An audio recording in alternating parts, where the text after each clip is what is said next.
இந்த வரவேற்பு பார்க்கும்போது ஒன்று மட்டும் நிச்சயமா தெரியுது. காங்கேயம் தொகுதியிலையும் தாராபுரம் தொகுதியிலையும் நம்முடைய வெற்றி உறுதி செய்யப்பட்டிருக்கா. நான் உங்களை எல்லாம் வந்து நம்முடைய காங்கேயத்தில் நம்முடைய வெற்றி வேட்பாளர் நம்முடைய அமைச்சர் திரு மு.பி. சாமிநாதன் அவர்களுக்கும், தாராபுரத்தில் நம்முடைய வெற்றி வேட்பாளர் சகோதரி மருத்துவர் இந்திராணி அவர்களுக்கும் உதயசூரியன் சின்னத்தில் நீங்க எல்லாம் வாக்களிச்சு மிகப்பெரிய வெற்றியை தேடி தரணும்னு உங்களை எல்லாம் வேண்டி விரும்பி கேட்டுக்கிறதுக்காக நான் வந்திருக்கிறேன். அதுதான் வந்தேன். ஆனா இங்க வந்து பார்த்ததுக்கு அப்புறம் தான் தெரியுது நீங்க எல்லாம் ஏற்கனவே முடிவு எடுத்துட்டீங்க. கரெக்டா? வெற்றி உறுதியா? காங்கேய வெற்றி உறுதியா? தாராபுரம் வெற்றி உறுதியா? எந்த சின்னம்? கையை காட்டி சொல்லுங்க. எந்த சின்னம்? உதயசூரியன் சின்னத்துல வாக்களிச்சு போன முறை தாராபுரத்துல வெற்றி கொடுத்தீங்க. போன முறை காங்கேயம் வெற்றி. போன முறை வாங்கினதை விட அதிகமான வாக்கு வித்தியாசத்துல வெற்றி பெற வைக்கணும். செஞ்சு கொடுப்பீங்களா? முதல்ல இந்த நிகழ்ச்சி பிரச்சார நிகழ்ச்சியோட சிறப்பாக ஏற்பாடு செஞ்சிருக்கக்கூடிய நம்முடைய வெற்றி வேட்பாளர் அமைச்சர் திரு மு.பி. சாமிநாதன் அவர்களுக்கும், தாராபுரத்துடைய வெற்றி வேட்பாளர் சகோதரி மருத்துவர் இந்திராணி அவர்களுக்கும், மண்டல பொறுப்பாளர் அண்ணன் திரு சக்கரபாணி, மாவட்ட கழக செயலாளர் அண்ணன் பத்மநாபன், மாண்புமிகு அமைச்சர் சகோதரி கயல்விழி செல்வராஜ், வடக்கு மாவட்ட தொண்டரணி அமைப்பாளர் கணேஷ், காங்கேயம் தொகுதி பார்வையாளர் திரு கண்ணப்பன், திரு முத்துக்குமார், பிரபாவதி பெரியசாமி, கே.எஸ். தனசேகர், பொதுக்குழு உறுப்பினர்கள் கருணாகரன், சிவக்குமார், கார்த்திகேயன், மெய்யப்பன், ஒன்றிய நகர பகுதி பேரூர் கழக செயலாளர்கள் பிரபு, செல்வம் என்ற தமிழ்ச்செல்வன், கருணை பிரகாஷ், சிவானந்தன், சந்திரசேகரன், சிவபிரகாஷ், சந்திரசேகரன், செந்தில்குமார், துரைசாமி, தமிழரசு, பழனிசாமி, சேமலையப்பன், முருகானந்தம், ராமசாமி, குப்புசாமி, அன்பரசு, பன்னீர்செல்வம், தண்டபாணி, சுரேஷ், சேமலையப்பன், மாவட்ட இளைஞரணி துணை அமைப்பாளர்கள் திரு யுவராஜ், செல்வராஜ், வீரகாளி, வெங்கடேஷ், ரவிச்சந்திரன், இளைஞரணி உள்ளிட்ட அனைத்து சார்பு அணிகளைச் சேர்ந்த நிர்வாகிகளுக்கும், நம்முடைய மதச்சார்பற்ற முற்போக்கு கூட்டணி கட்சியை சேர்ந்த நண்பர்கள், நிர்வாகிகள் அனைவருக்கும், அதே மாதிரி இங்க வந்திருக்கக்கூடிய அருமை தாய்மார்கள், அக்காக்களுக்கும், தங்கைகளுக்கும், பாட்டிகள், உங்க அத்தனை பேருக்கும், முத்தமிழர் கலைஞருடைய உயிரினும் மேலான அன்பு உடன்பிறப்புகள் உங்க அத்தனை பேருக்கும் என்னுடைய நன்றியை நான் தெரிவிச்சுக்கிறேன். நேற்று போட்டோவா செங்கலா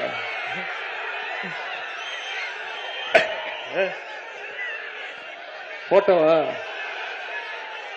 ஏன்டா அந்த போட்டோலாம் இல்ல.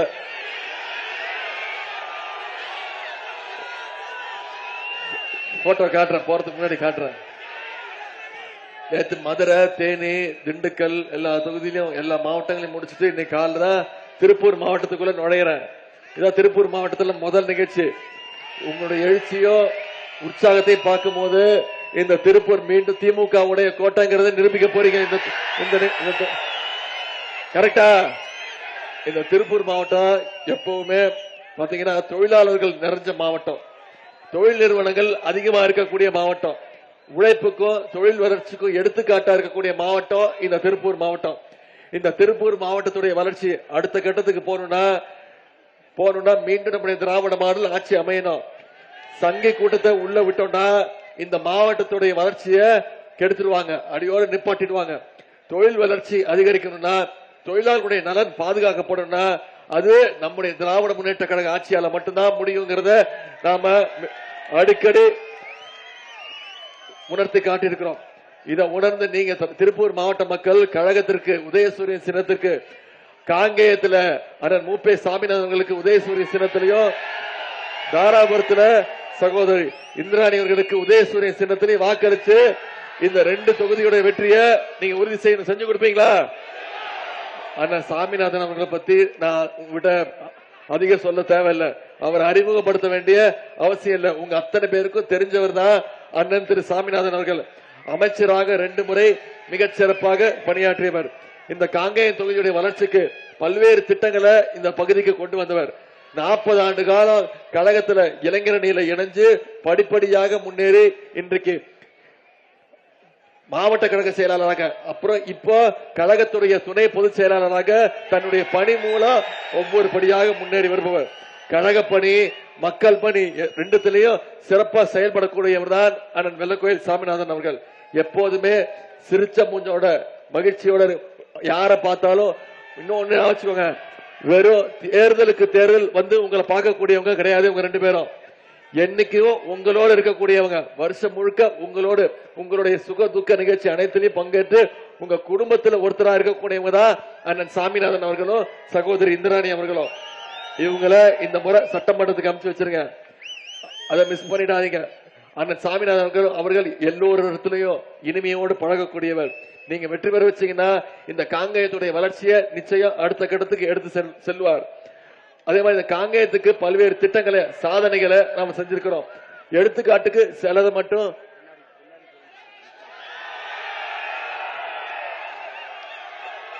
காங்கேயத்துக்கு பல்வேறு திட்டங்களை செஞ்சு கொடுத்திருக்கிறோம். 20 கோடி ரூபாய் மதிப்பீட்டுல இன்னைக்கு மாவட்ட தலைமை மருத்துவமனையை இன்னைக்கு தரம் உயர்த்தி கொடுத்திருக்கிறாரு. வட்டமலைக்கரை ஓடை அணைக்கு சுமார் 22 ஆண்டுகளுக்கு பிறகு பிஏபி திட்டத்தின் கீழே இன்னைக்கு 15 கோடி ரூபாய் மதிப்பீட்டுல தண்ணீர் கொண்டு வரப்பட்டிருக்கு. காவேரி ஆற்று நீரை வள்ளி இறைச்சல் மற்றும் மேட்டுப்பாளையம் பகுதிகளுக்கு புதிய கூட்டு குடிநீர் திட்டத்தை கொண்டு வந்திருக்கிறோம்.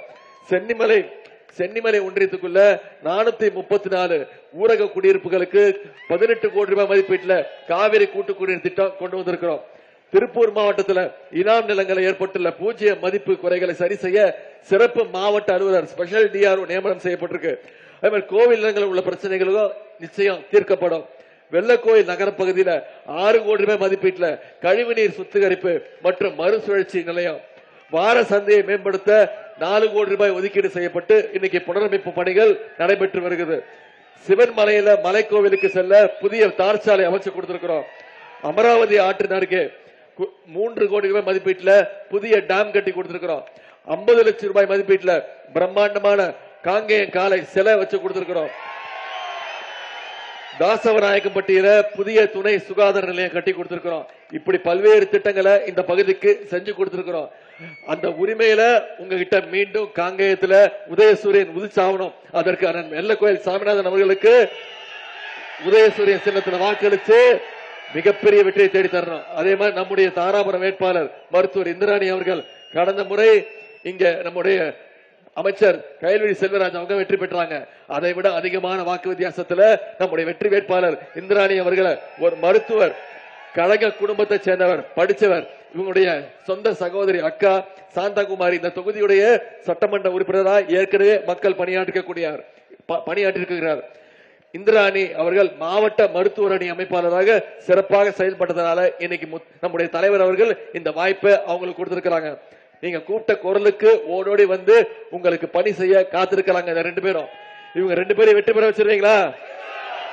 அண்ணன் சாமிநாதனோட வெற்றி கன்ஃபார்மா? மருத்துவர் இந்திராணி வெற்றி கன்ஃபார்மா? சரி, இப்போ இந்த தொகுதிக்கு என்னென்ன பண்ணிருக்கோம் அப்படின்னு சொல்லிட்டேன். இந்த 5 வருஷம் நம்முடைய தமிழ்நாடு திராவிட மாடல் அரசு என்னென்ன திட்டங்கள் கொண்டு வந்திருக்கிறோம். ஆட்சி அமைஞ்சோன்னு நம்முடைய முதலமைச்சர் போட்ட முதல் கையெழுத்து மகளிருக்கு கட்டணமில்லா பேருந்து திட்டம் கொடுத்தமா இல்லையாமா? ஒவ்வொரு மகளிரும் மாசம் 900 வரைக்கும் சேமிச்சிருக்காங்க. அரசு பள்ளிக்கு போனா முதலமைச்சர் காலை உணவு திட்டம், கல்லூரிக்கு படிக்க போனா கல்வி ஊக்கத்தொகை மாசம் 1000 ரூபாய். இப்ப சமீபத்தில் 3 மாசத்துக்கு முன்பு 10 லட்சம் கல்லூரி மாணவ மாணவிகளுக்கு இலவச லேப்டாப் திட்டத்தை அறிவிச்சு முதலமைச்சர் கொடுத்திருக்கிறாங்க. இப்படி பல்வேறு திட்டங்களை நிறைவேற்றிருக்கிறோம். இன்னொரு மிகச்சிறந்த உதாரணம் கலைஞர் மகளிர் உரிமை தொகை திட்டம். போன சட்டமன்ற தேர்தலில் நம்ம சொன்னோம், செஞ்சு கொடுத்தோமா இல்லையா? இன்னைக்கு ஒவ்வொரு மாசமும் 1,31,00,000 மகளிர் உரிமை தொகை மூலம் பயன்படுத்திட்டு வராங்க. இந்த மகளிர் உரிமை தொகை திட்டத்தை நிப்பாட்டுறதுக்கு அதிமுகவும் பாஜகவும் முயற்சி பண்ணாங்க. 3 மாசத்துக்கு நிப்பாட்டுவோம் தேர்தலை காரணம் காட்டி வழக்காடு மன்றம் நீதிமன்றத்துக்கு போய் உரிமை தொகையை நிப்பாட்டுவதற்கு முயற்சி எடுத்தாங்க. நம்முடைய தலைவர் முதலமைச்சர் என்ன பண்ணாரு? 1000 ரூபாய் கொடுக்கறத நிப்பாட்ட முயற்சி பண்றியா? நான் 5000 ரூபாய் கொடுப்பேன், என்ன பண்ணுவோம் பாப்பன்னு கொடுத்தாரா இல்லையா? மறந்துடாதீங்களா? பிப்ரவரி மாசம், மார்ச் மாசம், ஏப்ரல் மாசம் 3 மாசத்துக்கு சேர்த்து 3000, கோடைகால சிறப்பு நிதி 2000, 5000 ரூபாய் நம்முடைய முதலமைச்சர் அவர்கள் கொடுத்தாங்க. முதலமைச்சர் காலையில 6 மணிக்கு மகளிருடைய பேங்க் அக்கவுண்ட்ல பணத்தை போட்டாங்க. மகளிர் என்ன பண்ணீங்க? 9 மணிக்கு பேங்க் திறக்கிறதுக்கு முன்னாடி போய் பணத்தை எடுத்துட்டீங்க. ஏன்னா மோடி அரசு உரிமை தொகையை கை வச்சிட போறாங்க, பேங்க் பேலன்ஸ் மினிமம் பேலன்ஸ் இல்லைன்னு சொல்லி மோடி அரசு அந்த பணத்தை எடுத்துருவான்னு ஷார்ப்பா போய் அன்னைக்கு காலைல 9 மணிக்கெல்லாம் பணத்தை எடுத்துட்டீங்க. இதே மாதிரி ஷார்ப்பா 23ஆம் தேதி வாக்குச்சாவடிக்கு போய் வாக்குப்பெட்டியில காங்கேயம் தொகுதியில அண்ணன் சாமிநாதன் அவர்களுக்கு உதயசூரியன் சின்னம், தாராபுரம் தொகுதியில உதயசூரியன் சின்னம், வேட்பாளர் பெயர் மருத்துவர் இந்திராணி, டாக்டர் இந்திராணி, வாக்களிச்சு மிகப்பெரிய வாக்கு வித்தியாசத்தை ஜெயிக்க வச்சு சட்டமன்றத்துக்கு அனுப்பணும். செய்வீங்களா? சில வாக்குறுதியும் இந்த முறை நம்முடைய முதலமைச்சர் கொடுத்திருக்காங்க. உங்களுக்கு நம்பிக்கை இருக்கா? இந்த முறை முதலமைச்சர் சொன்னா செய்வாரு, அந்த நம்பிக்கை இருக்கா? என்ன வாக்குறுதி கொடுத்திருக்கிறோம்? மகளிர் உரிமை தொகை திட்டம் 1000 ரூபாய் கிடையாது, அதை உயர்த்தி 2000 ரூபாய் தருவோம்னு முதலமைச்சர் வாக்குறுதி கொடுத்திருக்கிறார். முதலமைச்சர் காலை உணவு திட்டம் 5ஆம் வகுப்பு வரைக்கும் இல்ல 8ஆம் வகுப்பு வரைக்கும் விரிவுபடுத்தப்படும் சொல்லியிருக்கிறோம். கல்வி ஊக்கத்தொகை 1000 ரூபாய் 1500 உயர்த்தப்படும் சொல்லியிருக்கிறோம். அடுத்த 5 வருஷத்துல முதியோர் உதவித்தொகை OAP 1200 இருந்து 2000 ரூபாய் உயர்த்தி கொடுப்போம்னு வாக்குறுதி கொடுத்திருக்கிறோம். அடுத்த 5 வருஷத்துல 10 லட்சம் கலைஞர் கனவு இல்லம் கட்டப்பட்டு யாருக்கெல்லாம் வீடு இல்லையோ அவங்களுக்கு வீடு கட்டி தருவோம்னு சொல்லியிருக்கிறோம். எல்லாத்த விட முக்கியமா ஒரு வாக்குறுதி கொடுத்திருக்கிறோம். உங்களுக்கு தெரியும், ஆட்சி அமைஞ்சோன்னு முதலமைச்சர் அவர்கள் அனைத்து மகளிருடைய கைகளையும் 8000 ரூபாய் முதலமைச்சர் மகளிருடைய கைகளை ஒப்படைச்சிருவாங்க. அவங்க மகளிர் அவங்க வீட்டுல அவங்களே முடிவு பண்ணிட்டோம், அவங்க வீட்டுக்கு என்ன மின்சாதன பொருட்கள் தேவைங்கிறத மகளிர் முடிவு எடுத்துக்கிட்டோம் அப்படின்னு நம்முடைய முதலமைச்சர் அவர்கள் அந்த பொறுப்பை உங்ககிட்ட ஒப்படைச்சிட்டாங்க. இப்போ இவங்க 2 பேரையும் நம்முடைய திராவிட மாடல் ஆட்சி அமைய போவது உறுதி. அதற்கு மேலும் வலு சேர்க்கிற விதமா அண்ணன் சாமிநாதன் அவர்களையும் சகோதரி இந்திராணி அவர்களையும் அதிகமான வாக்கு வித்தியாசத்துல ஜெயிக்க வச்சு சட்டமன்றத்துக்கு அனுப்ப செய்வீங்களா? 23ஆம் தேதி வாக்குச்சாவடிக்கு போனீங்கன்னா வாக்குப்பெட்டியில ஒரே பெட்டி தான், ரொம்ப சுலபம். இங்க காங்கேயத்துல ஒரே பெட்டி, அதுல 2வது இடம் அண்ணன் மூப்பே சாமிநாதனோட பேர் இருக்கும், அதுக்கு பக்கத்துல உதயசூரிய சின்னம் இருக்கும். அதுல வாக்களிச்சு வாக்குப்பெட்டியில 2வது இடம். 4ஆம் தேதி வாக்கு எண்ணிக்கையில முதல் இடத்துக்கு வரணும். செஞ்சு கொடுப்பீங்களா? அதே மாதிரி தாராபுரத்துல சகோதரி இந்திராணி அவர்களுக்கு வாக்களிச்சு அவங்க வாக்குப்பெட்டியிலேயே முதல் நம்பர் தான், இன்னும் சுலபம். தாராபுரத்துல வாக்குப்பெட்டியில முதல் பேரு சகோதரி இந்திராணியோட பேர், அதுக்கு பக்கத்துல உதயசூரியன் சின்னம், அதுல வாக்களிச்சு இந்த 2 பேரையும் அதிகமான வாக்கு வித்தியாசத்துல நீங்க ஜெயிக்க வைக்கணும். செஞ்சு கொடுப்பீங்களா? போட்டோ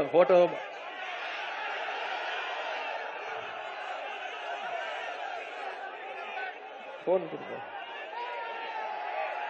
சரி, நான் என்னன்னு சொல்லிடுறேன். நீங்க அரசியல்ல ஒரு மொரட்டு பக்தர் பார்த்திருப்பீங்க, மொரட்டு தொண்டர் கேள்விப்பட்டிருப்பீங்க, ஆனா ஒரு மொரட்டு அடிமையை பார்த்திருக்கீங்களா? இவ்வளவுதான் மேட்டர் முடிஞ்சது. இதைத்தான் சொன்னேன். இத சொன்னதுக்கு தான் திரு எடப்பாடி பழனிசாமி அவர்கள் என்ன சொல்லிட்டாருன்னா, உதயநிதிக்கு எந்த அனுபவம் கிடையாது, அவருக்கு என்ன அனுபவம் இருக்குன்னு கேட்டாரு.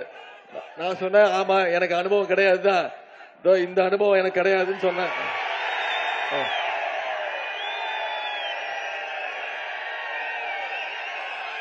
போதுமா? இந்த போட்டோ பார்க்கதான் அவர் ஆசைப்பட்டீங்களா? பெரிய உலக புகழ் பெற்ற போட்டோ ஆயிடுச்சு. இப்போ நான் காமிச்சில்ல, நீங்க எல்லாம் கேட்டதுனால காமிச்சேன். நீ கேட்டு என் மேல ஃபைல கேஸ என் மேல எழுதிட்டு போயிடுவேன்.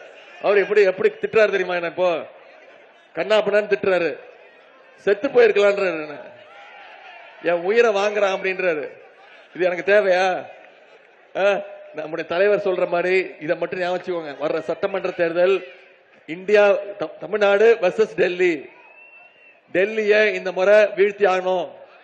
நான் இன்னைக்கு இவ்வளவு திட்டங்கள் சொன்னேன்ல, யோசிச்சு பாருங்க. இதுக்கெல்லாம் ஒன்றிய பாஜக அரசு எந்த விதத்திலேயாவது நமக்கு உதவி இருக்கா?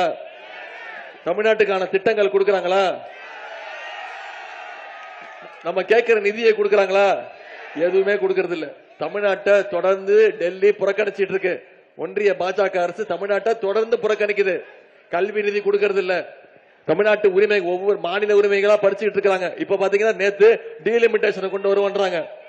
இந்த டீலிமிட்டேஷனை சரியா அமல்படுத்தலன்னா தமிழ்நாட்டுடைய நாடாளுமன்ற உறுப்பினர்கள் 39 இருக்குமா, 59 வரணும். ஆனா 59 வரமாட்டேங்குது. 47 தான் கொடுப்போம்னு ஒன்றிய பாஜக அரசு அடம் பிடிக்குது. இப்ப நம்முடைய உரிமைகள் எல்லாம் பறிச்சுட்டு இருக்காங்க. அதனால நம்முடைய தமிழ்நாடு முதலமைச்சர் நம்முடைய தலைவர் சொல்ற மாதிரி இந்த தேர்தல் டெல்லி அணியை ஓட ஓட விரட்டணும். தமிழ்நாடு அணி நாம ஜெயிச்சு காட்டும். செஞ்சு கொடுப்பீங்களா? உங்களை எல்லாம் அன்போடு கேட்கிறேன், பண்போடு கேட்கிறேன், பாசத்தோடு கேட்கிறேன், உரிமையோடு கேட்கிறேன், உங்க வீட்டு பிள்ளையாக இருந்து கேட்கிறேன். இன்னும் பெருமையா சொல்லணும்னா தலைவருடைய மகனாக இருந்து கேட்கிறேன்.